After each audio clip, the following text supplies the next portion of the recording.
So, I was late for the first time to a college class today. But it was bound to happen. Thankfully, I didn't miss much important stuff. I put that in Velociraptor talons because I think I missed one of the most important lectures my teacher ever gave in geology. It just wasn't about geology. So my teacher was talking about her trip to Antarctica in class today, and oh my god. She went down there for 8 weeks, and she was looking for meteorites, and it sounded like the coolest thing in the world. I, of course, would never ever go there, because it's too cold. The highest it ever got was 35 degrees Fahrenheit, but while she was talking, it made something click in my head about what I've been thinking about the last few weeks. Now, I know everyone's been talking about study abroad. Janice, you're going. Catherine, you're on an indefinite study abroad, basically. A bunch of my friends here are talking about going. There's posters everywhere. One of my classrooms is situated right outside the study abroad office, so I see a lot of it. And I've seen posters, and there's been meetings, and free stuff given away, and talks, and I get that. It's cool. Study abroad. People love it. But I wanted to know why people specifically go on study abroads.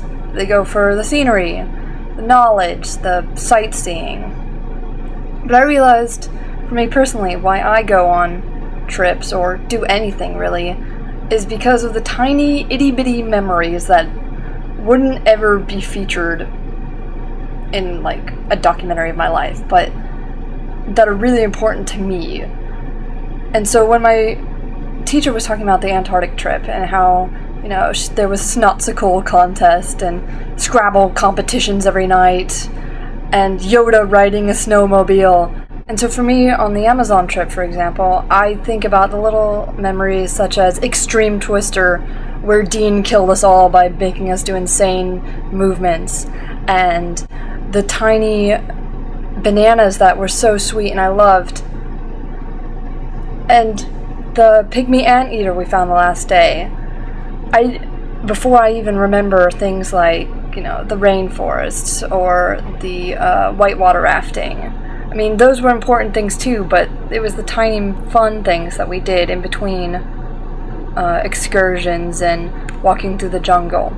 I realize this doesn't really just even apply to trips. It applies to everyday things. It applies to even times of day, certain smells, people.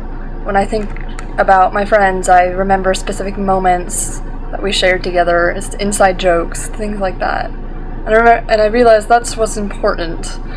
Not, you know, oh yes, I went to Ecuador when I was a freshman.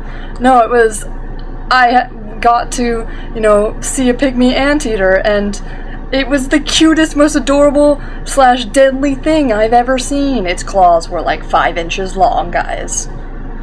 And so I hope that everyone has tiny little memories like these as well, because they're the best, and that's what makes me smile. So that was oddly very thoughtful. I hope that wasn't weird. Bye, guys.